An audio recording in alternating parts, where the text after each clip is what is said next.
کے آخر سے لائن نمبر 2 سورۃ النساء کی آیت نمبر 33۔ اعوذ باللہ من الشیطان الرجیم، بسم اللہ الرحمن الرحیم۔ الرجال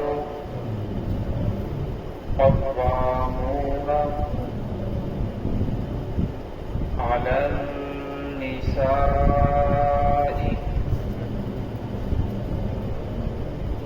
بما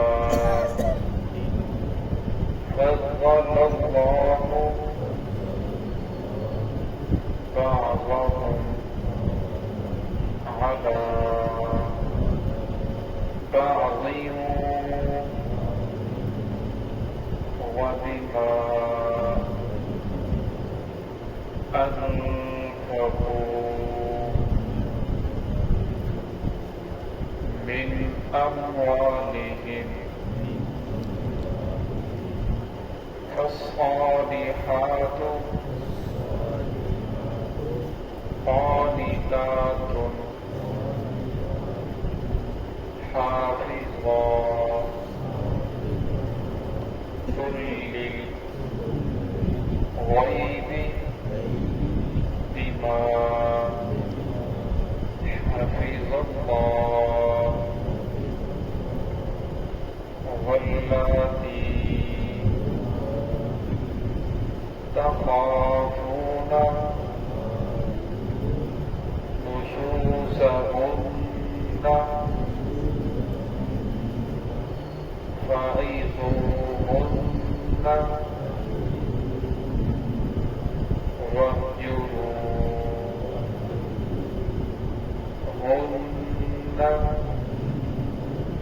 في المضاجع واضربوهن،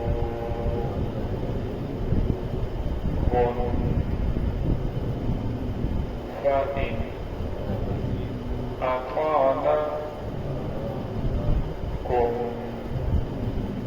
فلا تبغوا عليهن سبيلا، إن الله كان عليا كبيرا۔ بسم الله الرحمن الرحيم۔ الرجال قوامون على النساء بما فضل الله بعضهم على بعض وبما أنفقوا من أموالهم، فالصالحات قانتات حافظات للغيب بما حفظ الله، واللاتي تخافون نشوزهن فعظوهن واهجروهن في المضاجع واضربوهن، فإن أطعنكم فلا تبغوا عليهن سبيلا، إن الله كان عليا كبيرا۔ الرجال قوامون، اللہ رب العزت نے مردوں کو حاکم بنایا ہے علی النساء، عورتوں پر، بما فضل اللہ بعضهم علی بعض،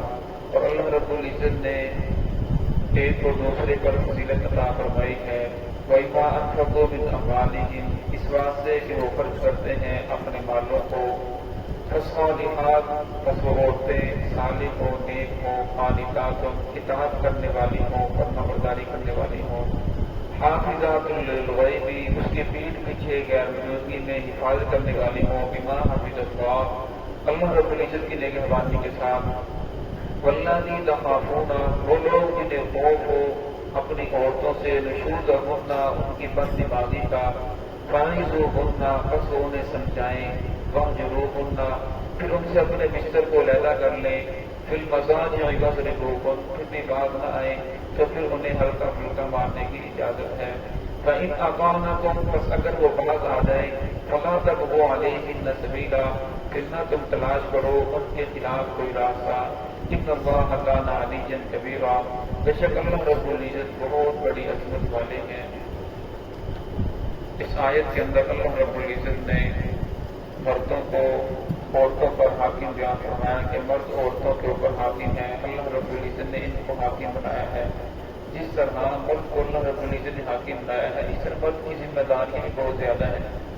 فرمایا اس ذمہ داریاں کے بارے میں مرد سے پوچھا جائے گا، جو حقوق عورت کے ذمے ہیں ان سے عورت کے طور سے پوچھا جائے گا، اور جو حقوق مرد کے ذمے ہیں ان کے بارے میں مرد سے پوچھا جائے گا۔ اب مرد کی ذمہ داری ہے کہ وہ باہر سے کما کر لائے، بیوی بچوں کے اوپر خرچ کرنا، ان کی دیکھ بھال کرنا، ان کی دوائی کا ہر چیز کا انتظام کرنا، کپڑے کا ناپے کا، یہ مرد کے ذمے ہے، یہ مرد کے ذمے واجب ہے، اس کے اوپر لازم ہے۔ اگر انسان اس کو ادا کر رہا ہے پھر اس نیت سے ادا کر سکتے ہیں ویسے ادا کر رہا تو اپنی ذمہ داری کو ادا کر رہا ہے، لیکن وہ یہ سمجھ کر ادا کرتا ہے کہ میں ان کے اوپر جو خرچ کر رہا ہوں یہ اللہ اس کے رسول کا حکم ہے، پھر اسے ہر جو بھی چیز 1 روپیہ خرچ کرے گا اس کے اوپر صدقے کا اجر ملے گا۔ اسی طرح انسان اپنی ذات کے اوپر جو خرچ کرتا ہے یہ سمجھ کے خرچ کرے گا کہ میرے جسم کا میرے اوپر حق ہے اس لیے خرچ کر رہا ہوں، ورنہ اسے اس کے اوپر بھی صدقے کا اجر ملے گا۔ انسان بیمار ہو جاتا ہے، ورنہ بیماری آ جاتی ہے، انسان دوائی لیتا ہے، دوائی لینا بھی سنت ہے، دم کروانا بھی سنت ہے، تو فرمایا انسان جو دوائی لیتا ہے وہ دوائی یہ سمجھ کر لیتا ہے کہ دوائی لینا یہ اللہ اور اس کے رسول کا حکم ہے، محمد رسول اللہ علیہ وسلم کی سنت ہے، فرمایا اس دوائی کے ذریعے انسان کو آرام آئے یا نہ آئے، فرمایا دوائی کے اوپر جتنا پیسہ خرچ ہوگا اس آدمی کو صدقہ کرنے کا اجر ملے گا۔ تو یہاں اللہ رب العزت نے کہ میں نے مردوں کو حاکم بنایا ہے عورتوں پر،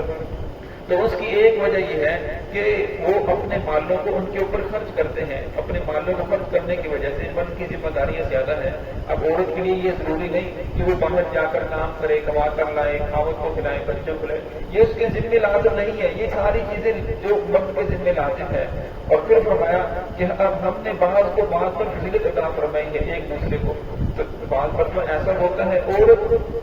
جو ہوتی ہے تقوی کے اندر مرد سے آگے بڑھ جاتی ہے، اس کے اندر ایسا تقوی ہوتا ہے،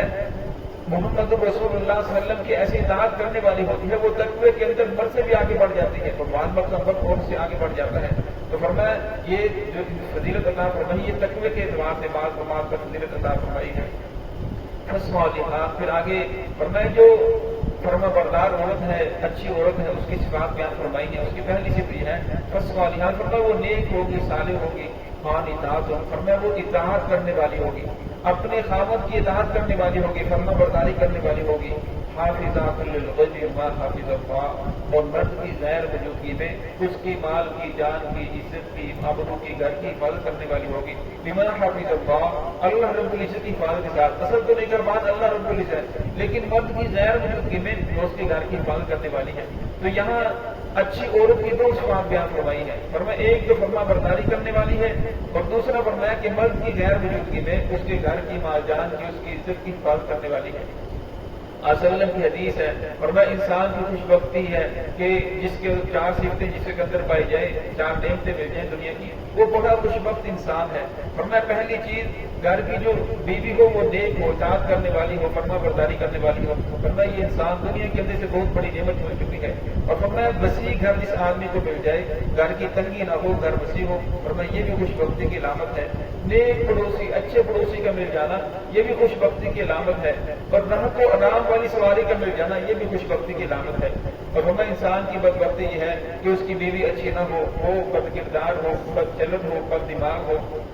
اور اس کا گھر تنگ ہو، اور اس کا پڑوس اچھا نہ ہو، پڑوس کی وجہ سے بہت پریشان ہو، اس کی سواری راحت و آرام والی نہ ہو۔ تو اسی لیے فرمایا صلی اللہ علیہ وسلم کی حدیث ہے، فرمایا جب خاوند گھر آئے تو فرمایا عورت کو دیکھ کر خوش ہو جائے، فرمایا یہ عورت کے لیے بہت بڑی سعادت مندی ہے۔ آپ صلی اللہ علیہ وسلم کی حدیث ہے، فرمایا اچھی عورت وہ ہے کہ جب اس کا خاوند اس کی طرف دیکھے تو اسے خوش کر دے۔ اب اس کا مطلب یہ بھی نہیں ہے کہ صرف یہ ساری